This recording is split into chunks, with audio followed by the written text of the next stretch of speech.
What if I told you that the biological phase, the one that half the population red's going through, doesn't actually exist as a phase at all? I mean, it sounds like a trick question, but it's true. It's arguably one of the biggest medical misnomers out there. Right, because we constantly talk about, going through menopause like it's this long, dark tunnel. Like you enter one side, you walk in the dark for a few years, dealing with the heat and the frustration, and then eventually you emerge. Yeah, the tunnel analogy is everywhere. But when you look at the actual clinical definitions, that tunnel just completely vanishes. It does. Almost everything we casually call menopause isn't actually menopause at all. And that simple vocabulary error, it causes so much confusion. Oh, massive confusion. Hmm. For patients, for doctors, it leads to misdiagnoses in clinics and just a fundamental misunderstanding of what is biologically happening to, well, to the human body. So today we are doing a deep dive into exactly what perimenopause is. We want to figure out how it's biologically totally different from menopause and why understanding this distinction just alters the entire landscape of how we manage our health. Yeah, and for you listening, whether you are decades away from this shift or maybe you're in it right now, or supporting someone who is this deep dive is basically a shortcut. Exactly. We've got a fantastic stack of updated clinical data today to help us wrap our heads around this. We're looking at the NICE guidelines, that's the National Institute for Health and Care Excellence, along with the British Menopause Society practice standards. Right, and we're also pulling from the straw plus 10 framework, which is Oh, the global gold standard for staging reproductive aging. exactly, it's the absolute benchmark. Having the exact medical vocabulary from these sources really changes your ability to advocate for yourself because, honestly, the healthcare system still struggles to get this right. Okay, so let's just dive right in and obliterate that tunnel myth. The clinical data reveals something so counterintuitive.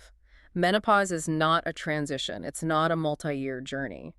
Medically speaking, it's literally a single day on the calendar. A single day. Yeah. It's entirely determined in the rear view mirror, which is wild to think about. Wait, so you don't even know you've hit it until after the fact? Precisely. A person reaches menopause on the exact one-year anniversary of going without a menstrual period. That one specific day is menopause. That's crazy. Right. The day before that one-year mark, you haven't reached it. The day after, you are officially in postmenopause for the rest of your life. Okay, so in places like the UK and Canada, when does that day usually happen? On average, it hits right around age 51. Yeah. But, it typically falls anywhere between 45 and 55. Okay, I want to try an analogy here. So perimenopause is like the turbulent multi-year cross-country flight, and menopause is just the exact fraction of a second the wheels touch down on the runway. Oh, that flight analogy captures it perfectly. Perimenopause, or, the medical community sometimes calls it the menopause transition or the climacteric, that's the actual journey. Right. It's this multi-year biological roller coaster leading up to that final period. And the duration of this flight is highly unpredictable. I mean, how long are we talking? For some, the turbulence only lasts a few months. But for many others, they are strapped in for up to 10 years. 10 years! Wow. Yeah, and symptoms can start as early as their mid-30s or early 40s. See, this is why the vocabulary matters so much. Because we misuse the word. You have people who are, say, 43, and they're experiencing massive disruptive shifts in their bodies. Exactly. And they tell themselves, well, I'm still having my period every month, so I can't be in menopause. And technically, they're right. They're absolutely right. They aren't in menopause. But they are completely unaware that they boarded the perimenopause flight like 3 years ago. Yeah.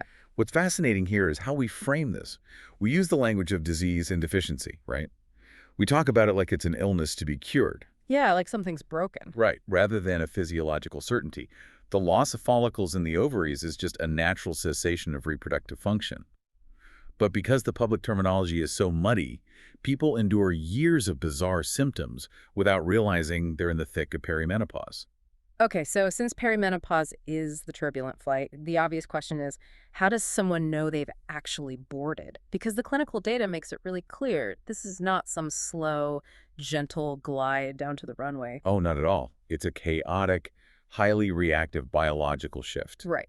I was looking at the straw plus 10 framework, and what stood out to me is that this global standard completely ignores blood tests for staging. Like, they don't use them at all. Yeah. They rely entirely on the calendar and the menstrual cycle. The bleeding patterns tell the story of the hormones much more accurately than a needle ever could. Which makes sense when you see how much things fluctuate. Exactly. So Strive Plus 10 maps this out by dividing perimenopause into early and late stages. In early perimenopause, they call it stage -2. The defining marker is persistent cycle variability. What does that look like in reality? Clinicians are looking for a difference of 7 days or more in the length of consecutive cycles. Okay, so if someone's cycle usually runs like clockwork at 28 days, and suddenly they have a 21-day cycle and then a 35-day cycle. Yep, that 7-day swing is the alarm bell ringing. If that shift happens repeatedly, the patient has entered early perimenopause. Wow. Okay, and the biology behind that shift is where things get really wild. Because there's this cultural narrative that this phase of life is all about estrogen dropping, Yeah, right? that's what everyone assumes. But the data says that in early perimenopause, estrogen isn't just dropping, it's wildly erratic. And it can actually spike to levels twofold higher than normal. Yeah, it can double. Here's where it gets really interesting for me. If the entire medical narrative is about an estrogen deficiency, why is estrogen actually doubling during this early stage? Well, the deficiency narrative is a massive oversimplification. It really only applies to postmenopause. During perimenopause, it's the huge spikes and the precipitous crashes that cause the chaos. Okay, so why does it spike? To understand that, you have to look at the brain. The pituitary gland acts like a thermostat. It constantly sends out follicle-stimulating hormone FSH to tell the ovaries to produce a follicle and release estrogen. Got it. So the brain is the thermostat and the ovaries are the furnace. Perfect analogy, yes. Ah, And as the ovaries age, the furnace becomes less responsive. So the brain senses, hey, estrogen levels are getting low. so it turns up the heat. Exactly, pumps out more and more FSH. It's basically screaming at the ovaries to wake up. And finally, a follicle responds to this massive dose of FSH, but it overreacts. Oh, I see. Yeah, it dumps a huge surge of estrogen into the bloodstream. So the engine basically over-revs and floods the system. Exactly, and that flood causes symptoms of estrogen excess. This is why people in early perimenopause often have incredibly heavy menstrual bleeding.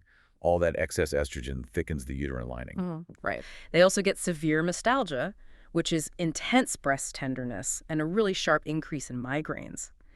The brain and body are just reeling from the unreliability of it all. It honestly sounds biologically exhausting. It really is.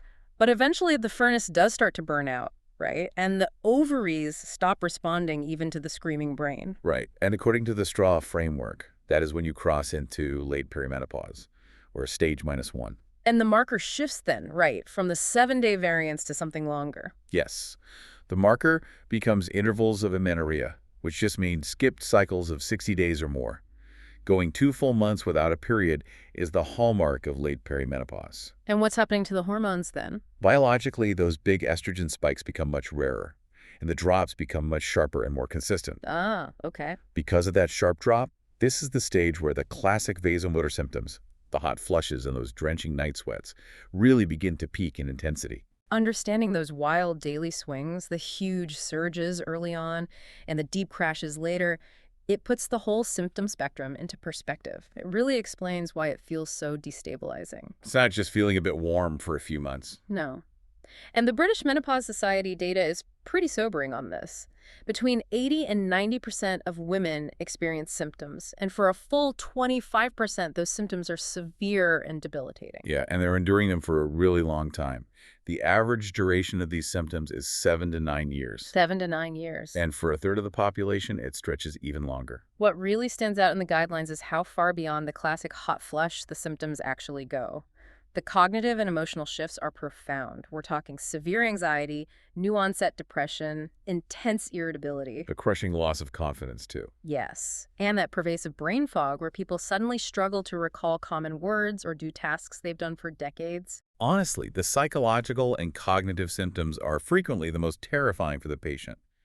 Imagine sitting in a meeting in your mid-40s, and suddenly you can't remember the name of a project you've worked on for 6 months. That would be terrifying. Or experiencing a sudden panic attack while driving. Your immediate thought isn't, oh, my ovarian function is shifting. No, you'd think, I'm losing my mind, or I'm developing early onset dementia. Exactly.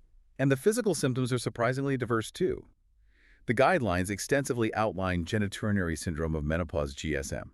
Right, which isn't just vaginal dryness. No, it involves tissue atrophy that causes intensely painful sex, severe urinary urgency, and recurrent UTIs.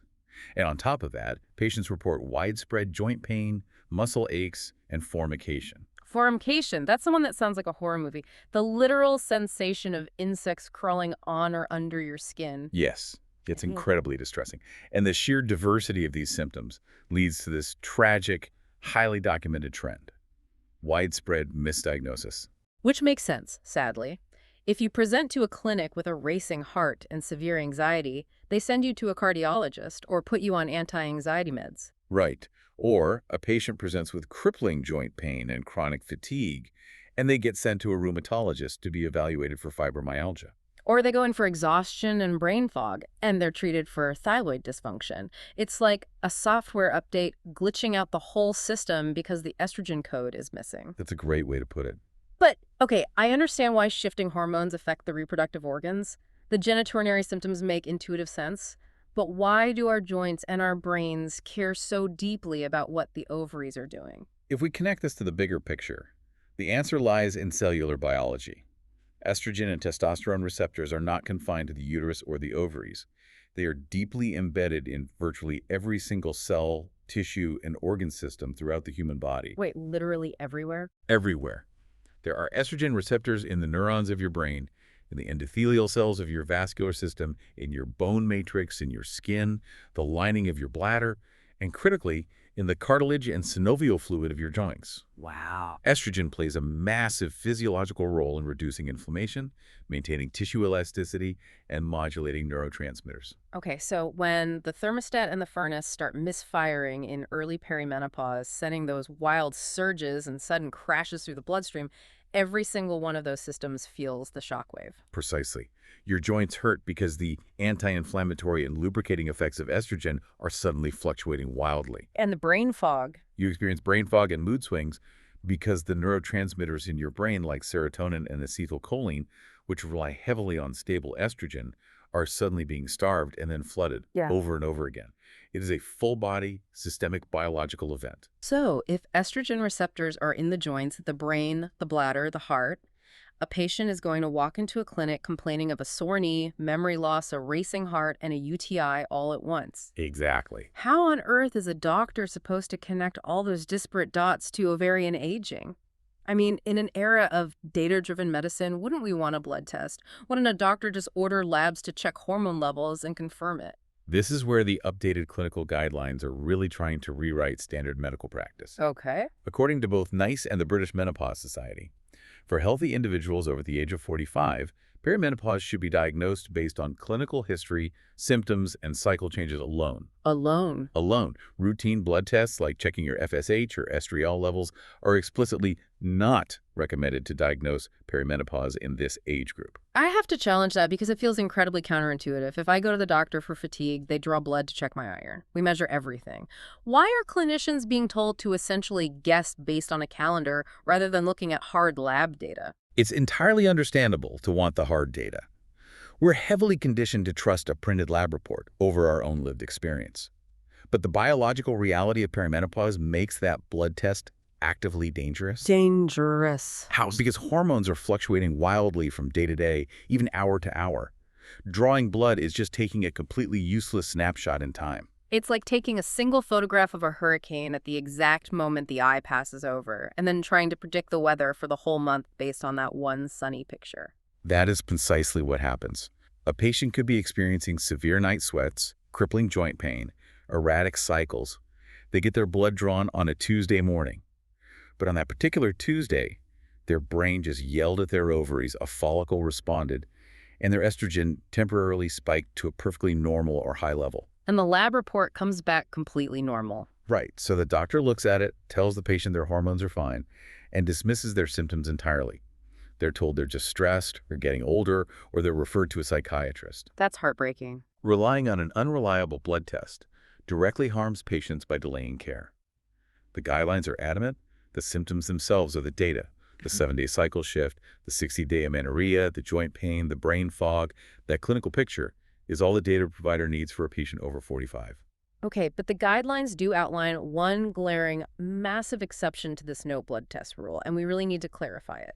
What happens if a patient is experiencing this exact same clinical picture, but they're, say, 38 or 42? That is the critical clinical exception. Premature ovarian insufficiency, or POI, refers to the loss of ovarian function before age 40. Early menopause occurs between 40 and 45. Okay. If a patient falls into these younger brackets and has symptoms, the protocol completely changes. In these cases, FSH blood tests are absolutely required. And just one test. No, a single test isn't enough. The guidelines require the blood work to be taken at least twice, 4 to 6 weeks apart, to confirm the diagnosis. But wait, why are the rules so drastically different for someone who is 42 versus 46? If the blood test is a useless snapshot of a hurricane at 46, isn't it just as useless at 42? It is still a tricky snapshot, which is why multiple tests are required over a longer time frame. But the reason the medical community insists on testing younger patients is because the long-term health risks of early premature estrogen loss are severe. What kind of risks? We're talking about significantly increased risks of early-onset osteoporosis, cardiovascular disease, and neurological decline, including dementia. Because estrogen is so protective of the bone matrix and the cardiovascular system. Exactly. If you lose that biological protection a decade or more before the natural average age of 51, your body is exposed to decades of elevated risk. Heart and the bones are suddenly weathering the storm without their primary biological shield. So they have to manage it proactively. Yes. The guidelines strongly advise proactive management here, which primarily involves prescribing hormone replacement therapy, or HRT. For POI, or early menopause, HRT isn't just a tool to manage uncomfortable hot flushes. All right, it's preventative. It's a vital clinical intervention to actively protect their long-term bone density, heart health, and brain function. So what does this all mean? The distinction between these two terms really does alter everything. Menopause isn't the journey. It's simply the destination, a single date on a calendar marking one full year without a menstrual cycle. Yes. Perimenopause is the turbulent, unpredictable cross-country flight to get there. It's defined by erratic hormonal spikes and crashes that send shockwaves through the entire body, causing a massive spectrum of symptoms because, as we learned, estrogen receptors are embedded in virtually every cell we have. Right. And critically, for the vast majority of people over 45, you do not need to prove you are on this flight with a flawed blood test. Your lived symptoms and your shifting cycle are the only diagnostic data required. Absolutely. By understanding the Strau plus 10 signs and the cellular reality of these hormones, you are armed with the vocabulary to demand care that addresses the root hormonal cause, rather than letting a doctor just, chase individual symptoms in isolation. It's incredibly empowering. It really is. And it leaves you with a profound question to consider. If estrogen and testosterone receptors are so heavily embedded in every single cell of the human body, from the cartilage in our knees to the complex neural pathways in our brains, what other unseen protective roles might these reproductive hormones be playing in our overall longevity and health span that medical science is only just beginning to uncover?